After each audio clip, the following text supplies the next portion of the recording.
So let's dive into some more conspiracies and just craziness, all right? But before we do that, help me unplug some more people out of the matrix. And you do that by spamming the like button, then putting hashtag unplugged in the comment section, all right? And subscribe if you're new. Let's go. What would you think if we told you that a bone-dry desert can turn into a blooming paradise in a flash? If life suddenly sprouts where there was only barren rock and sand before? A miraculous caprice of nature, or the result of a revolutionary plan tied with catastrophic consequences for the entire world? Stay tuned and immerse yourself with us into the groundbreaking world of an overwhelming transformation like you've never seen before. The desert state. A brief look at the statistics reveals Saudi Arabia is one of the hottest and driest countries on earth.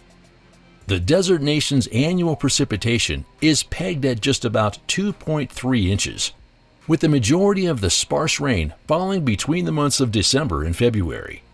For comparison, in Germany, the corresponding figure is about 27.6 inches.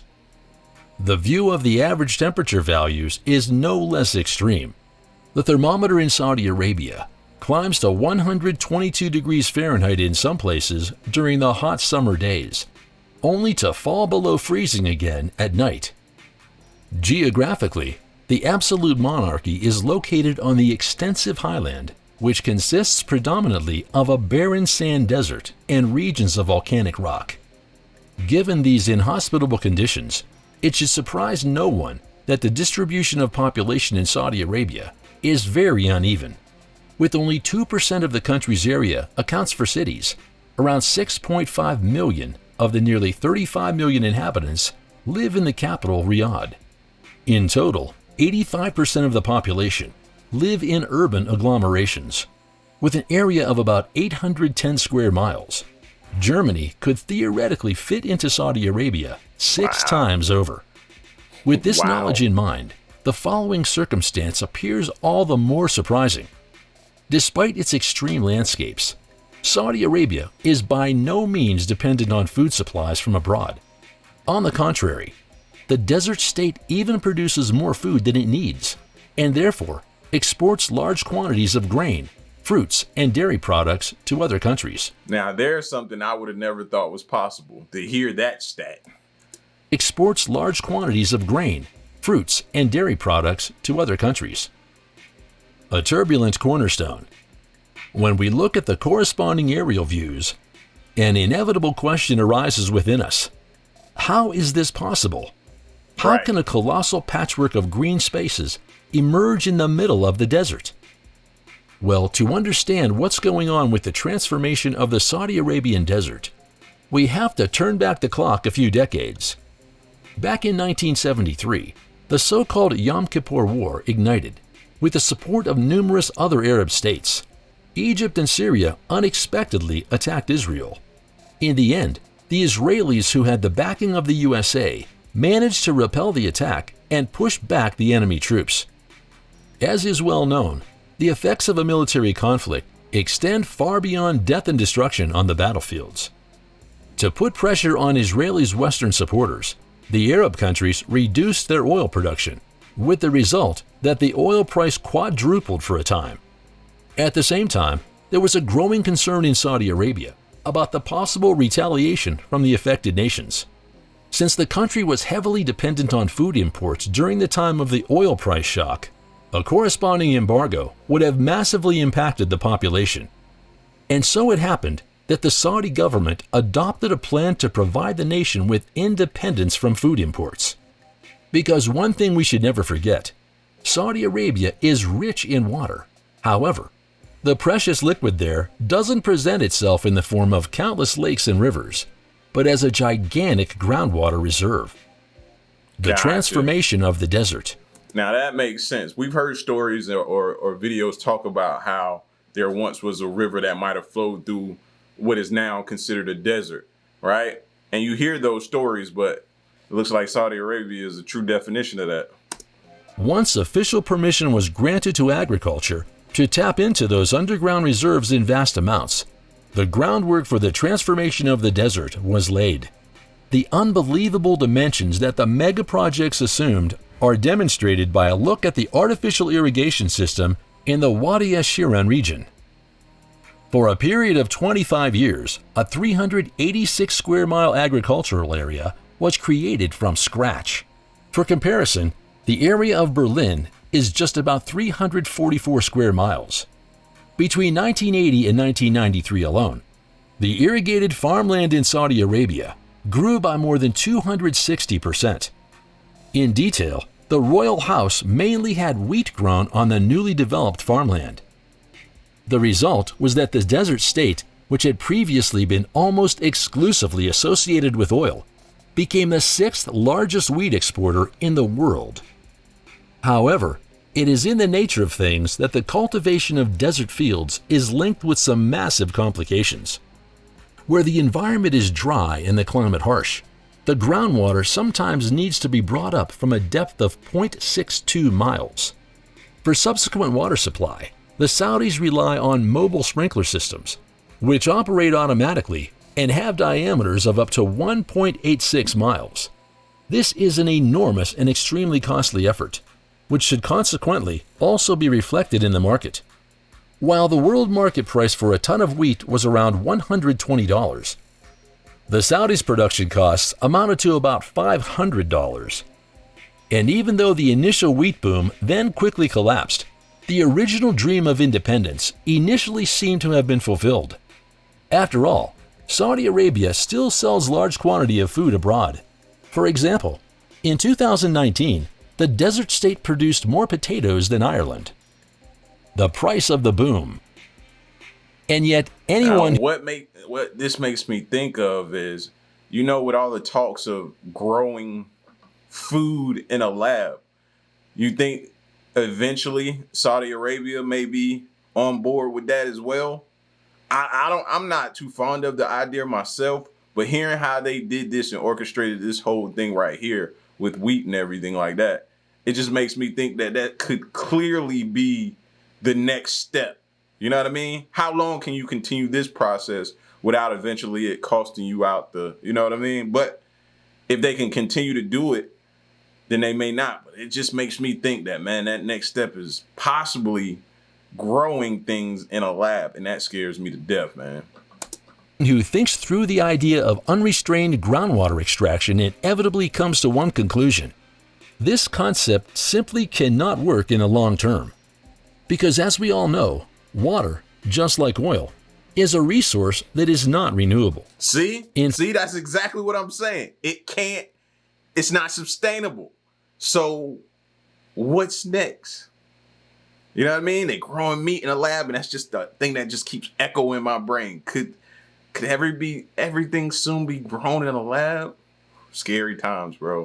In fact, water that quenches the boundless thirst of Saudi agriculture has a long history. Since it's over 30,000 years old, it's also referred to as fossil water by experts. Of course, the sparse rainfall in the region is not sufficient to replenish the reserves after extraction. According to a report by the United Nations, the groundwater level in some parts of Saudi Arabia is dropping by up to 20 feet per year.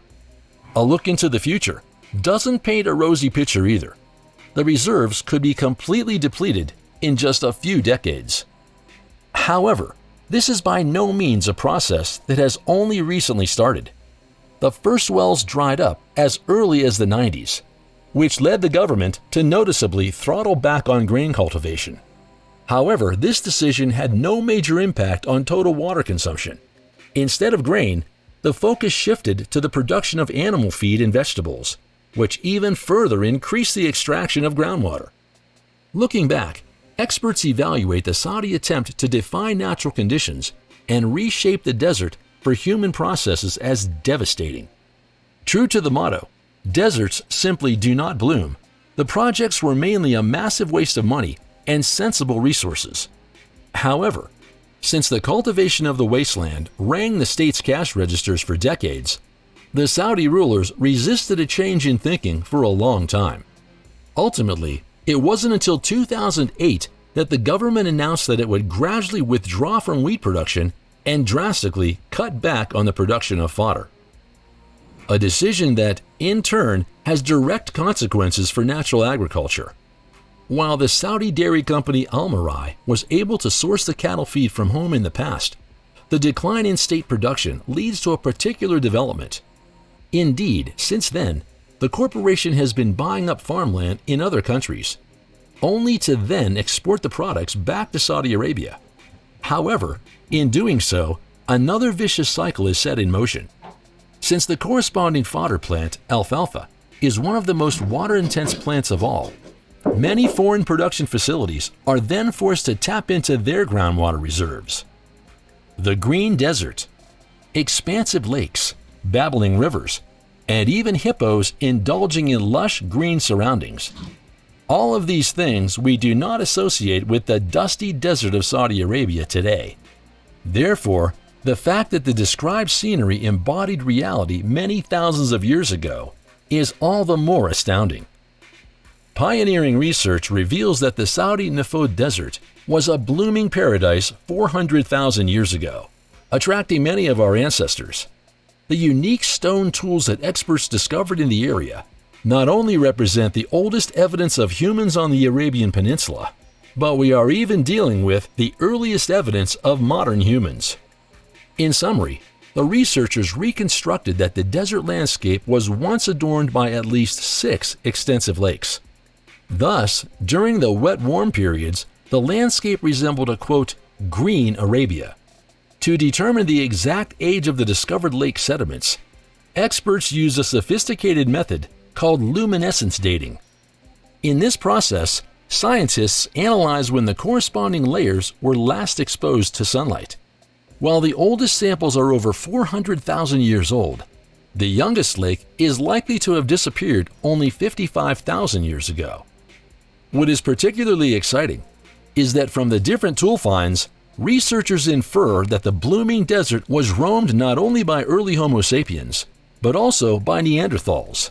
Thus, the Arabian Peninsula must not only have become a scene of cross-species encounters at that time. No, experts also consider it possible that the various inhabitants even occasionally interbred. Specifically, scientists assume that about 1 to 4% of our genetic makeup comes from the Neanderthal. However, the groundbreaking finds and insights collected in the tracks of the Green Desert are likely just the tiny tip of the archaeological iceberg. Only a decade ago, there was no known site on the vast Arabian Peninsula that was more than 10,000 years old. While we know that our ancestors arrived in Australia at least 50,000 years ago, when and how they managed to advance to Asia is still an unresolved mystery of the past. We look forward to learning what information researchers will gain in this regard in the future. As soon as there is something new on this exciting topic, we will inform you on our channel. Several months ago, my office received a protected disclosure from Eglin Air Force Base indicating that there was a UAP incident that required my attention. I sought a briefing regarding that episode and brought with me Congressman Burchett and Congresswoman Luna.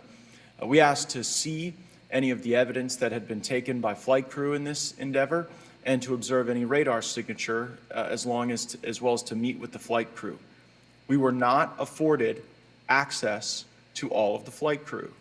And initially, we were not afforded access to images and to radar. Thereafter, we had a bit of a discussion about how authorities flow in the United States of America, and we did see the image. And we did meet with one member of the flight crew who took the image.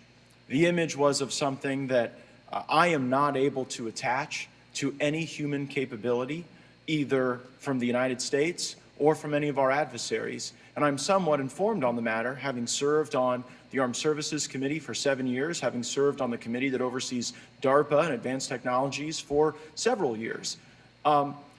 When we spoke with the flight crew, and when he showed us the photo that he'd taken, I asked why the video wasn't engaged, why we didn't have a FLIR system that worked. Here's what he said. They were out on a test mission that day over the Gulf of Mexico. And when you're on a test mission, you're supposed to have clear airspace. Not supposed to be anything that shows up. And they saw a sequence of 4 craft in a clear diamond formation for which there is a radar sequence that I alone have observed in the United States Congress. One of the pilots goes to check out that diamond formation and sees a large floating, what I can only describe as an orb.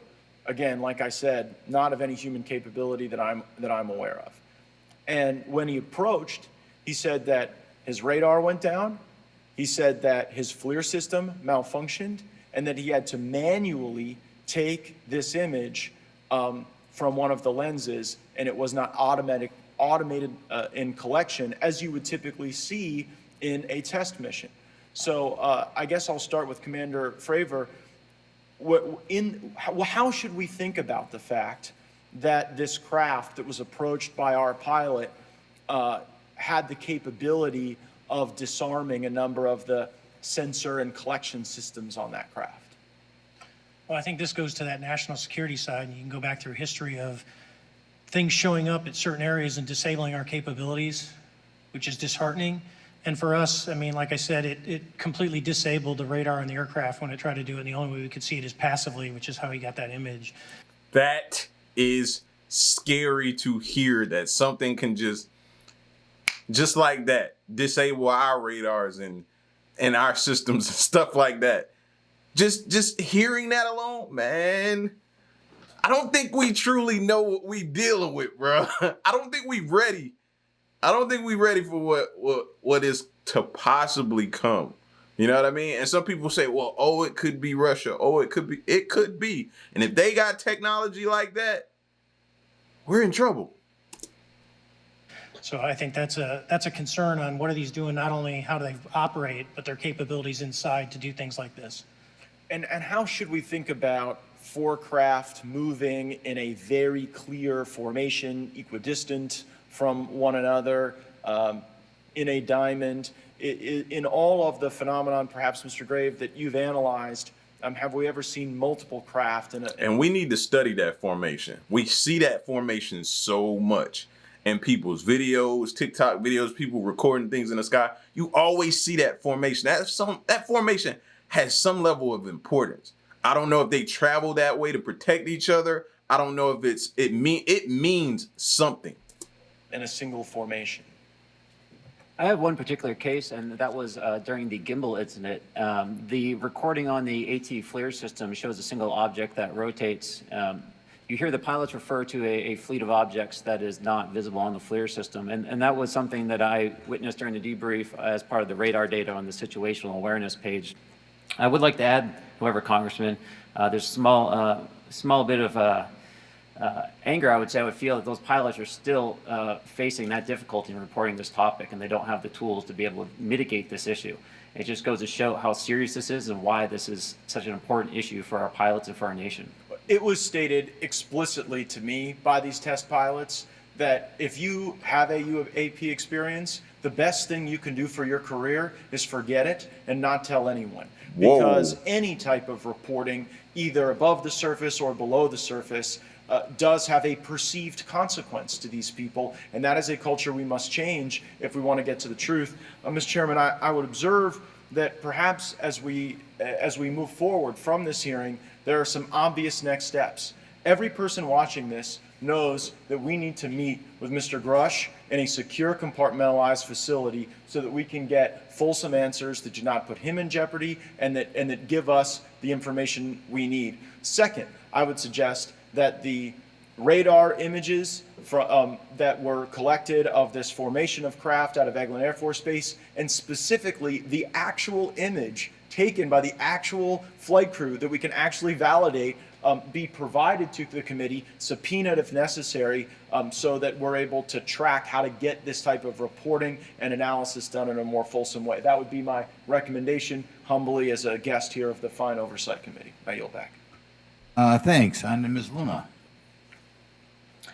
Mr. Grush, in speaking to you yesterday, I just wanted to follow up on Representative Raskin's questions.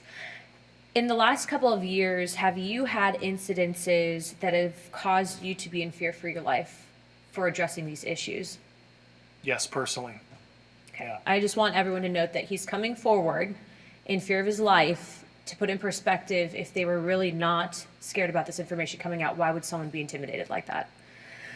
To your knowledge, are NHIs working with adversarial foreign governments in either technology exchange programs or back engineering programs?